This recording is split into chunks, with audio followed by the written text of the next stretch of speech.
Paul Hazuma, Anatole Kossi, Agboussa Khessou, Eustache Prudencio, Olympe Bellikenum, Jean Plia. Des noms honorifiques de la littérature dahoméenne et plus tard béninoise. Des écrivains étudiés et enseignés dans les cours de littérature africaine. S'ils ont donné un nom glorieux au Bénin en termes de pratiques scripturales, 60 ans après les indépendances, la flamme des anciens a-t-elle illuminé la jeune génération? Quand on fait le bilan de 60 ans d'écriture en matière de littérature au Bénin, on peut être déçu. On ne peut pas oser dire que la littérature ne se porte pas bien. Et il y a une sorte d'effervescence littéraire actuellement, même si tout n'est pas au beau fixe. Autopsie d'un secteur où s'épanouissent les mots.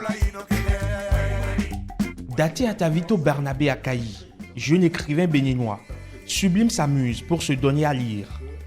Dans sa bibliographie, plus d'une dizaine d'ouvrages, romans, nouvelles, pièces de théâtre, poésie. Il trempe sa plume dans l'encrier pour la promener dans nombre de genres littéraires. Dans sa bibliothèque personnelle, foisonnent des ouvrages d'écrivains béninois. Sans doute un peu chauvin et attaché à cette littérature dont il semble maîtriser l'évolution. Avant notre indépendance, la littérature béninoise d'expression française existait, avec l'écrivain Félix Couchoro, qui a fait paraître en 1929 L'Esclave. À partir de cet instant, nous avons noté beaucoup plus de publications de 60 à nos jours, parce que justement la parole est libérée. On n'est plus obligé d'aller en Europe, en France notamment, à Paris, avant de publier un ouvrage. Avec le renouveau démocratique en 90, il y a beaucoup plus de maisons d'édition qui se sont implantées au Bénin, notamment à Cotonou, et ça a créé une sorte de floraison d'écrivains jeunes, aussi bien au niveau de la thématique, de la stylistique. On sent la jeunesse dans l'écriture, on sent le renouvellement dans l'écriture, on peut même oser parler d'une sorte de rupture. Une littérature béninoise qui jouirait donc d'une pleine santé, la vie n'est pas partagée de tous. Je ne peux pas dire que la littérature béninoise des années 2020, 2021 et prochainement, que c'est une littérature qui a tenu la promesse de ce que les aînés ont fait sentir à tous les lecteurs. Toujours est-il que s'il y a beaucoup de production, il y a énormément de déception.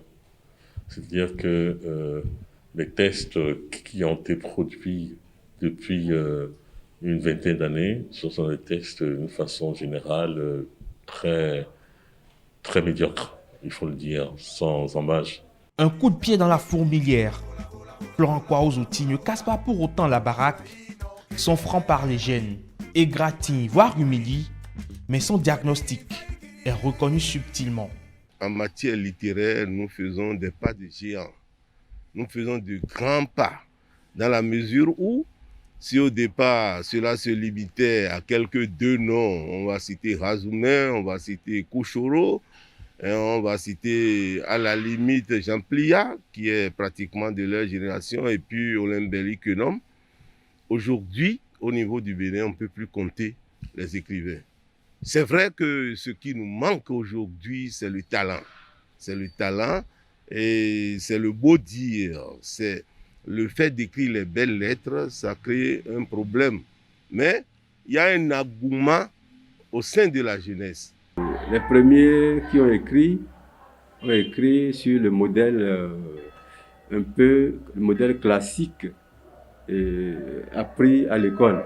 Mais la nouvelle génération, à mon avis, prend des libertés et s'inscrit dans les écritures contemporaines qui ne se fixent plus des formes à respecter ou des aînés à imiter en tant que tels.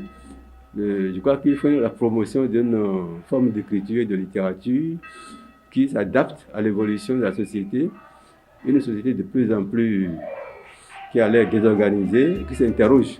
En 60 ans, le Bénin a connu un bond quantitatif, c'est certain, mais des interrogations subsistent sur l'aboutissement de certaines plumes.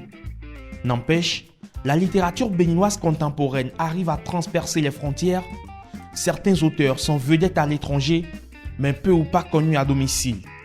Pour tenter de corriger cette anomalie, des initiatives privées naissent. À la Bibliothèque nationale, c'est ici que les ouvrages sont soigneusement entretenus. Plus de 20 000 livres y sont conservés. Ici, nous sommes dans la salle de conservation des documents de la Bibliothèque nationale. Et dans cette salle, nous avons précisément 3 catégories de documents. Ce que nous appelons le fonds ancien, c'est un peu ces documents-là que vous voyez, qui sont reliés. Vous constaterez que c'est de vieux documents. Les documents que nous avons reçus grâce au dépôt légal, on a appelé ce fonds-là le fonds local. On a environ 5000 titres pour le fonds local. Pour le fonds ancien, on a environ 1000 titres. La 3e catégorie de documents, c'est les thèses et mémoires qui sont de l'autre, à partir d'ici jusque derrière là-bas. De plus en plus donc, la littérature cesse d'être l'éternel oublié. Même dans le cursus scolaire, le livre béninois se refait une santé. Graf Maman, Adelaide Fassinou, Apone Agbazaou, Marion Kako, Abdel Abzem Hakim, Jean Plia toujours, un programme, Eustache Prudencio, Franck Ouazouti, bien entendu, Okri Pascal Tossou, Edgar Okikinzissou. Nous avons beaucoup d'écrivains béninois qui existent et qui le montrent à travers les études aussi bien secondaires qu'à l'université. Une éclaircie qui annonce peut-être une aube nouvelle, mais qu'à cela ne tienne, il faut repenser la chaîne du livre.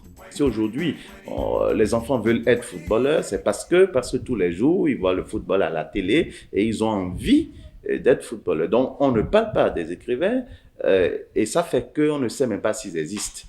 Et donc, c'est de la promotion, c'est la publicité, c'est la communication. Et quand on le fera spontanément, on parlera de la littérature béninoise comme on parle de la littérature congolaise ou étrangère.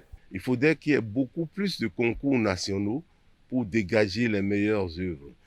On a des maisons d'édition qui n'ont pas de circuits de diffusion.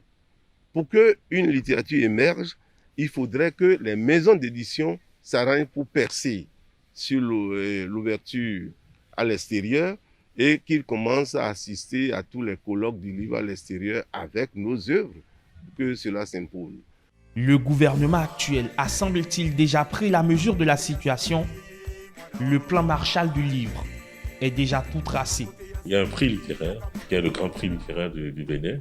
Et donc, bientôt seront données des bourses d'écriture, des résidences d'écriture, qui permettront aux artistes en herbe, aux écrivains en herbe, de peaufiner leur écriture, de peaufiner leur plume et d'être mis en condition pour travailler pendant un temps et à partir de là, sortir des manuscrits qui valent la peine d'être lus et d'être promus. Historien du présent et visionnaire du futur, censeur des mœurs et créateur d'imaginaire, les écrivains, démiurges pour certains, génies pour d'autres, traversent le temps par leurs œuvres. Après 60 ans d'indépendance, certains noms retentissent toujours comme neufs. Dans la jeune génération, plusieurs noms se tracent un sillon dans le sillage des anciens. Peut-être ont-ils déjà repris le flambeau.